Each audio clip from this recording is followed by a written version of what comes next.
Hello YouTube, it is Toy Adventures, here again with another figure review. And guys, Merry Christmas. I hope you guys all had a wonderful Christmas, Happy Holidays. And yeah, I got some stuff to review now. I kind of mentioned this back when I did the original Beast of the Mesozoic. But, you know, I got some Christmas presents to review finally. And I'm starting out with the one I'm most excited for. Today we're taking a look at the Beast of the Mesozoic Triceratopsian series, Styracosaurus. So, I was kind of a little put off by the other ones because they weren't as big as I expected. Not really put off, but like I didn't expect them to be so small. Whereas there's this one, I didn't expect it to be this big. This one's actually kind of a hulking hunk of a surprise.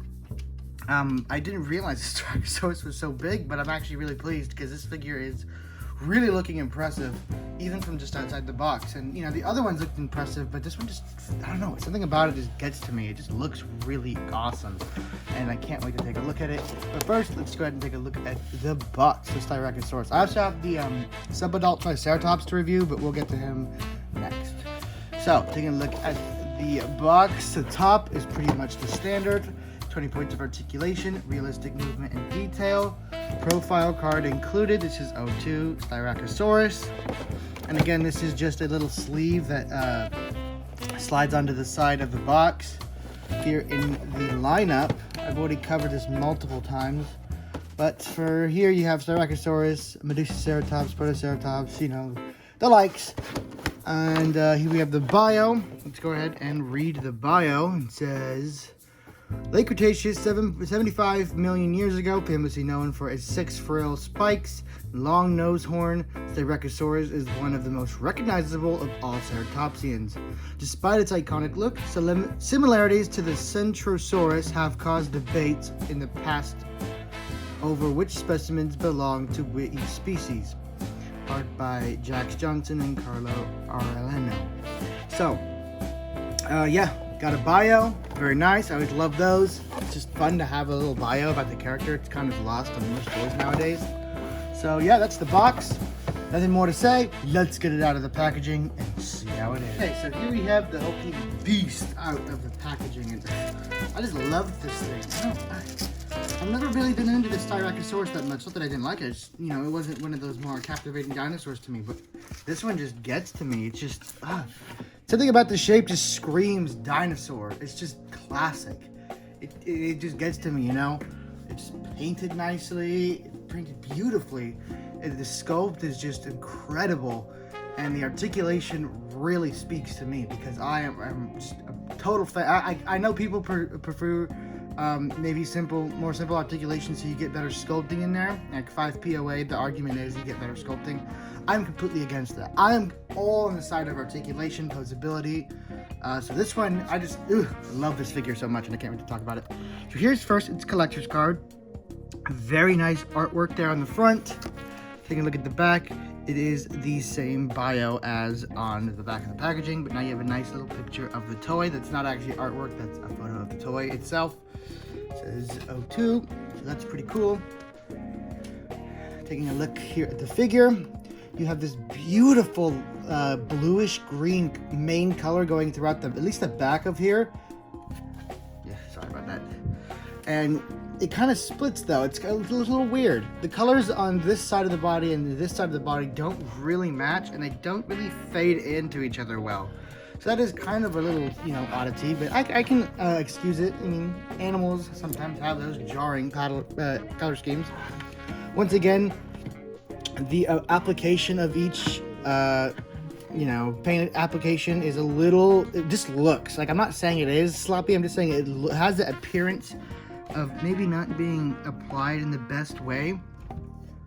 And it's really hard to explain it because it in one hand, it looks professional, and then the other, it looks like someone just took a random, you know, brush and just went without any technique.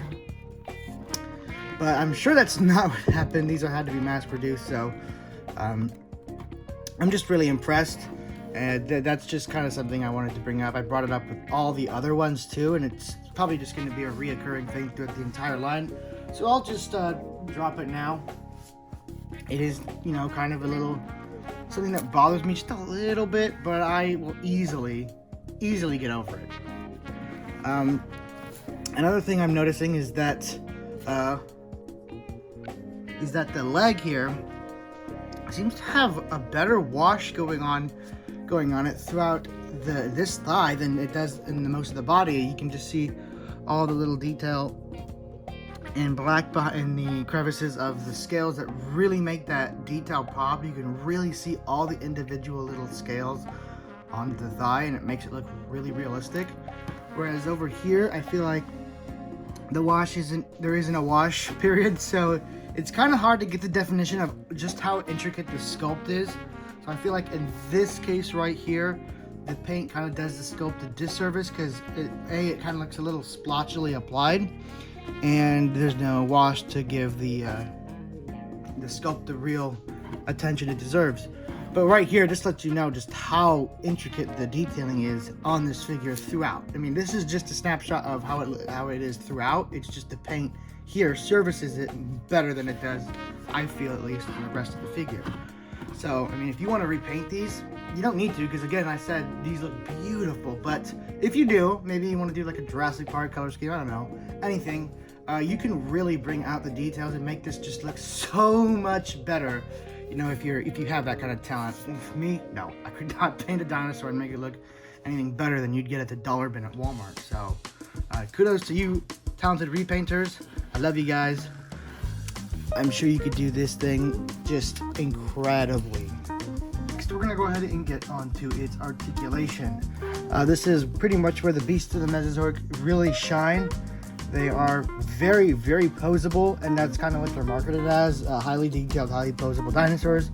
If you will, they're kind of like the SH monster arts, if you will, of the dinosaur toy realm.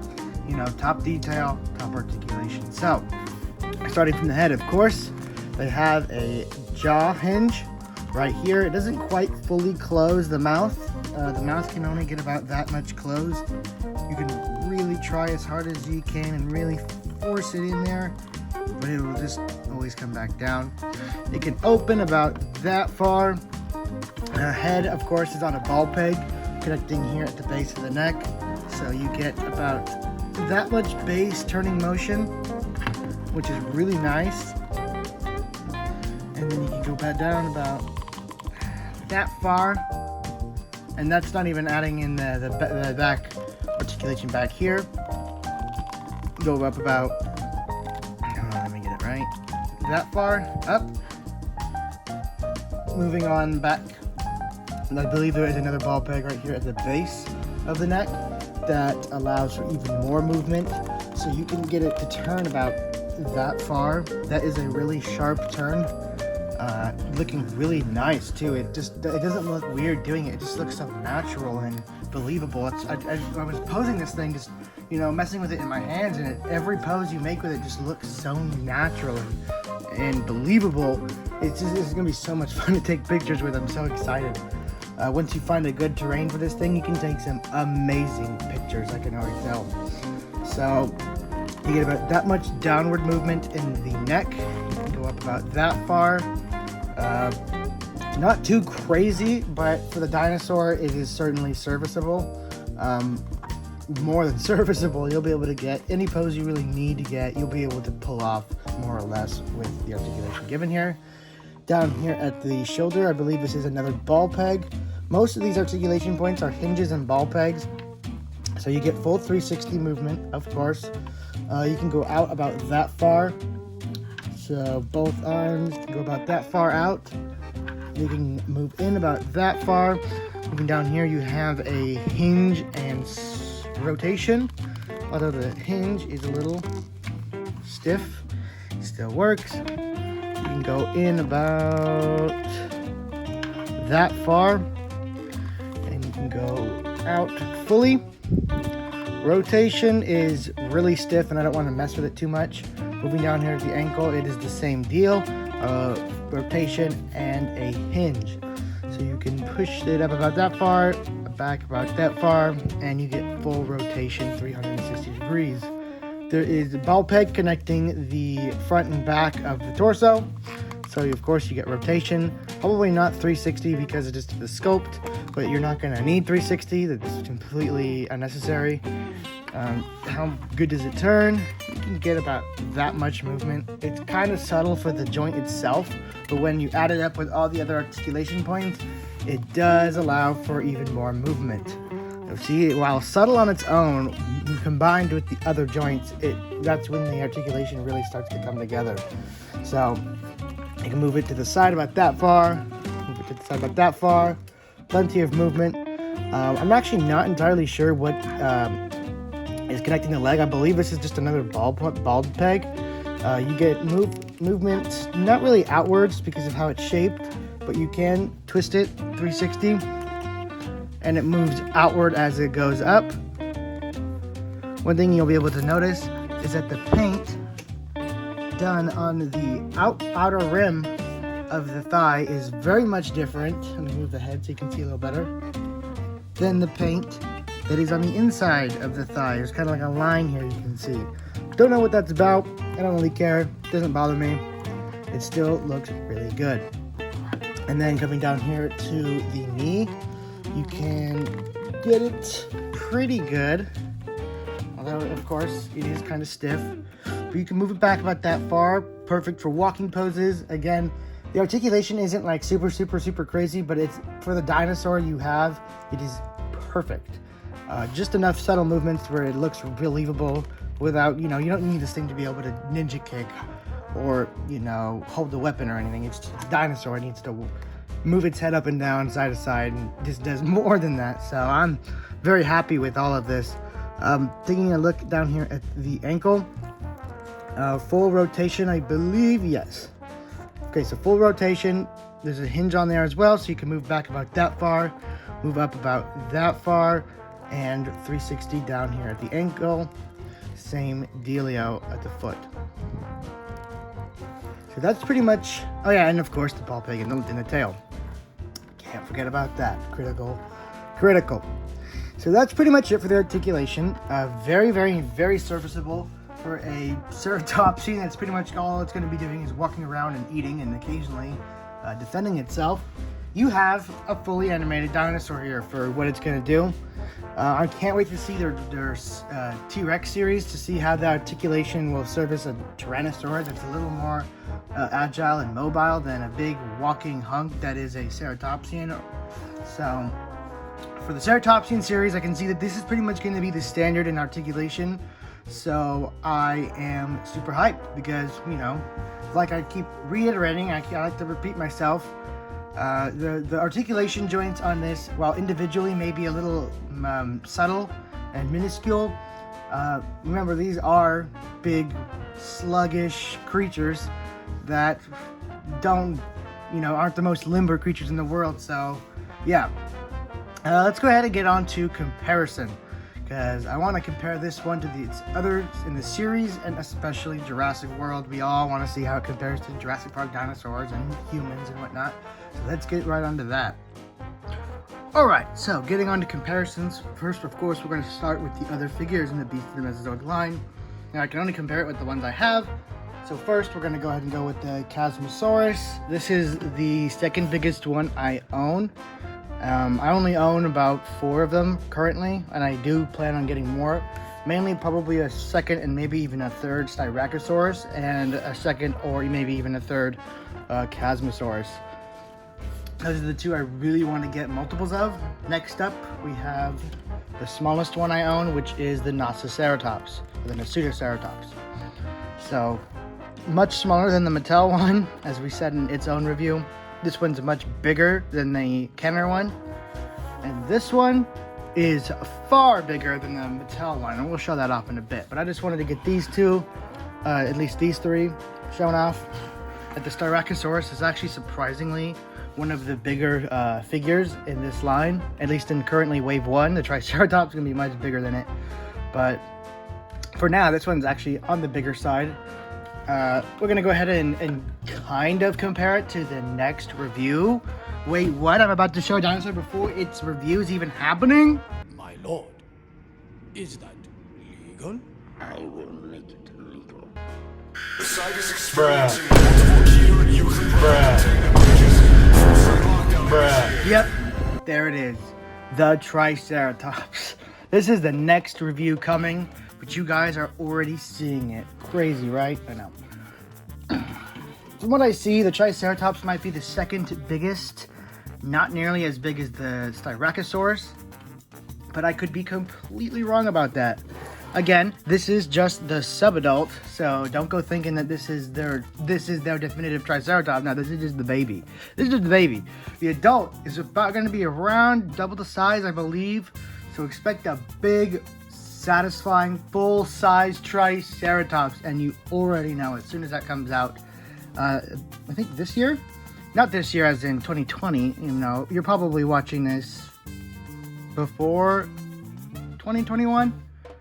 So I guess I should say next year technically, but 2021's in a few days. So whenever you're watching it, it comes out in 2021, March 2021, I believe. So, or not March, but sometime in 2021. I believe they said fall. So can't wait for that. I'm super, super stoked. So yeah, but that's not his review. We'll talk about that later. All right. So now that we've compared him to others in his own line, let's take a look at comparing him to Mattel. So with that done, let's go ahead and compare it to Mattel. I know you guys all want to see that, and after Mattel, we'll do humans. So I know all you guys want to know. How is this going to work with your Jurassic World toys? Well, let's find out. Here it compares with a Mattel Velociraptor. This is the battle damage. The Styracosaurus against the Styracosaurus. Now, there's quite a few things that are different here that I might want to talk about. In fact, I think I'm going to talk about. Since these are the same dinosaur in species, I think it's fair to give this comparison a little bit more attention and talk about their differences. For one, you can tell the Mattel's face is much more stylized, while this one is trying to be a lot more faithful to the fossil record. This one's just, you know, they're giving it a Jurassic flair, I guess. And just a smaller body all around. I mean, look at the size difference. Mattel didn't even come close. Then again, their Triceratops didn't even come close. Mattel has not really been on top with making these dinosaurs the proper sizes. It feels like only the main ones get the right size. Baba Booey. To a much more comparable sized dinosaur, the Nociceratops. Now, this is funny. This is funny. Now, the reason they gave the Nociceratops such a big figure is because the Nociceratops starred in its own little short film, so it was relevant. You know, it had that tie-in Battle at Big Rock.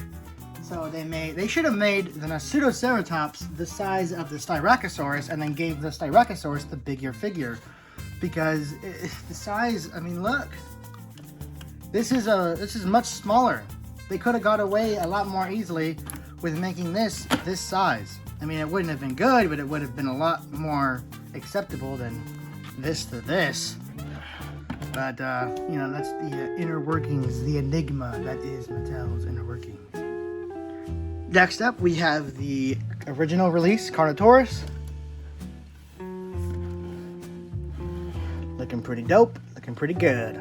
Good size comparison. All right, next, the Tyrannosaurus. Now, I'm using the Epic Roaring because this is my favorite definitive Mattel Rex. This is where they really knocked it out of the park. They go really good together. You will be seeing this in movies. Don't even doubt that. You will be seeing it plenty in movies. I'm going to use this one a lot. So, yeah, there it is with dinosaurs. Now, let's take a look at how it scales with humans.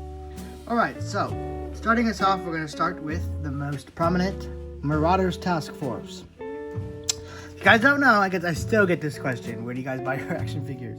Pay attention. Marauders Task Force. That's one of them. Bought at marauder.inc.com. Marauder Gunrunners, okay? That's their website. That's where you buy everything you want from them. Next up, Mattel. You guys know where to get these. They were in stores. Most of them are not anymore, as Mattel pretty much gave up on the humans. That's how they compare. And then finally, Joy Toy. Joy Toy can be purchased at a number of locations. eBay, Small Joe's, just not in stores. Just go to any online retailer and look up Joy Toy and you should be able to find it. But I would recommend Small Joe's and eBay. Those are the places I get all mine from. So it compares pretty damn good with all 1/118th scale figures. Of course, it is a 1/118th scale Styracosaurus, so that should be expected. But that's pretty much all I had to say about this thing. Rating it out of 10, I'm gonna have to give this one a not even a 9 out of 10, 10 out of 10. I don't know what it is about this figure, but I am so captivated by it. Every time I look at it, I want to just pick it up and start messing with it. I want to take pictures with it so bad, but I haven't had the opportunity to go take pictures yet, so I'm antsy to take pictures with it. The posability is perfect.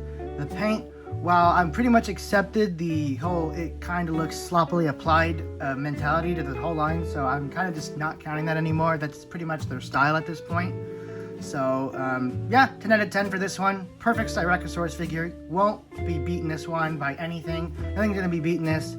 So or at least no other Styracosaurus toy is gonna be beating this. I'm pretty sure the Triceratops when it comes out. Oh, I'm so excited. Anyway, guys, that's gonna be it for this review. Thank you so much for watching, and this is Toy Adventures signing out. Peace. Bruh.